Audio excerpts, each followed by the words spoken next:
Hi there, so we're looking at creating a speaker preset to be used in Sonicue software.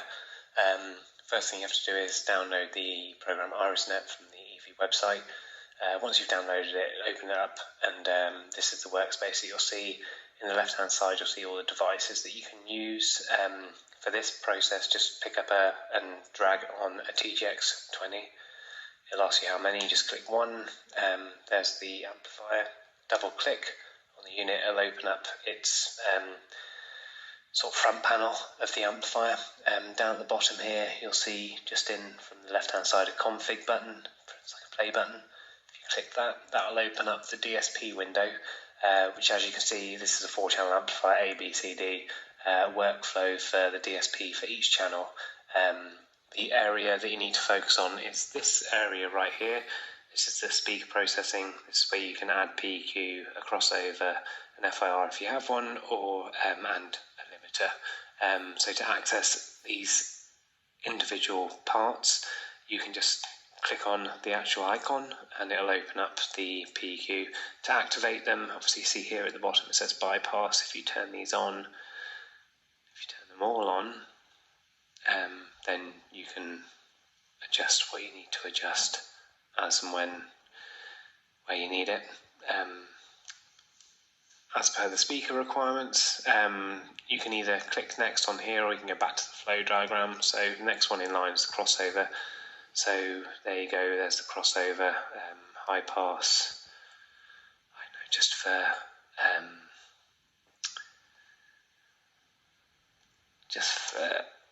a giggle, 100 Hz, high pass. Obviously, you can see there's a low pass as well. You can activate that as well by just entering any details.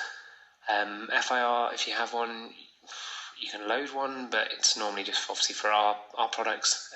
And then finally, limiter settings. So here, obviously, it's set just straight through, so no limiter really active. If you change that to 100 volt peak, that will activate the limiter. You obviously have to press active as well, just at the bottom there, to make sure it's actually fully activated. You can adjust the attack and the release in this section as well. So that's pretty much the speaker setting.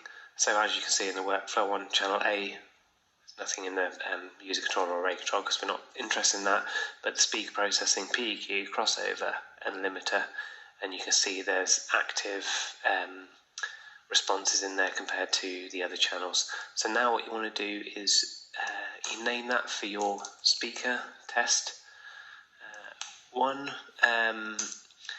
and then if you click export, EXP, that'll open up a save window, and you'll see here it says save as an SPS. An SPS file can be read in Sonicue, so I'll just name this as test.1. I'm going to save this on the desktop so I can find it really quickly. So that file is now saved. One other tool while I'm just in IrisNet, while I have it open, is if you click on tools in the top, sort of halfway through the menu bar there, you'll see that there is SPL calculator and a limiter threshold calculator. So if you know the RMS of the speaker,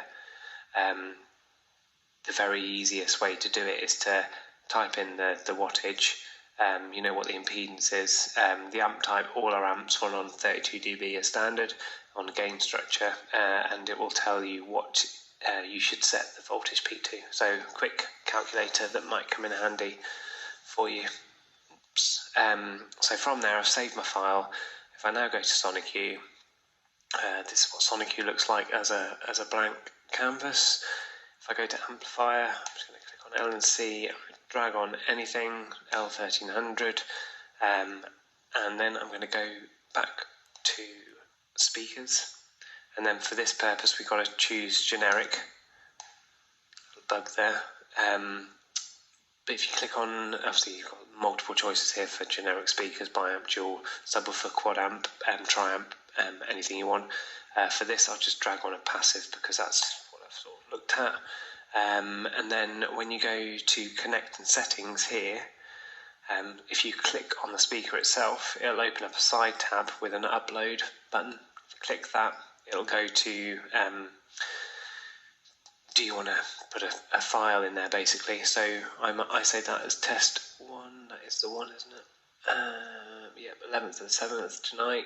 So if I highlight that, click open, now that speaker preset that I just made in IrisNet, if I go back in to the workflow, this one right here, that one is the one that I've just imported into this full range speaker here.